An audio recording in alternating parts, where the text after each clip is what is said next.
कृपया ध्यान। अरे इस ड्राइवर को 1 घंटा हो गया, ट्रेन चला क्यों नहीं रहा? रुक साले, तेरी तो भी कंप्लेंट करता हूँ। Hello police. हाँ बोल, क्या हुआ? सर ये ड्राइवर ट्रेन नहीं चला रहा, अब आप ही कुछ कर सकते हो। भाई इसमें मैं तो कुछ नहीं कर सकता, लेकिन हाँ सिंघम सर जरूर कर सकते हैं। रुक अभी बुलाता हूँ। हेलो सर, जल्दी से ट्रेन की पटरी पे आ जाओ, आज हमें आपकी बहुत ज्यादा जरूरत है। हाँ भाई क्या हो गया? अरे सर मेरे को इस ट्रेन में बैठे 1 घंटा हो गया, ये ट्रेन चला ही नहीं रहा ड्राइवर।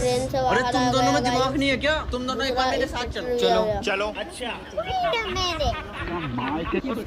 ये देखो, जब ट्रेन में इंजन ही नहीं लगा हुआ है तो ट्रेन चलेगी कहाँ से? तो सर फिर अब कुछ तो इलाज होगा इस ट्रेन को चलाने का। हाँ एक इलाज है, जैसे ही लोग नीचे सब्सक्राइब का बटन दबाएंगे ये ट्रेन बिना इंजन के चल पड़ेगी। विश्वास नहीं होता तो दबा के देख लो।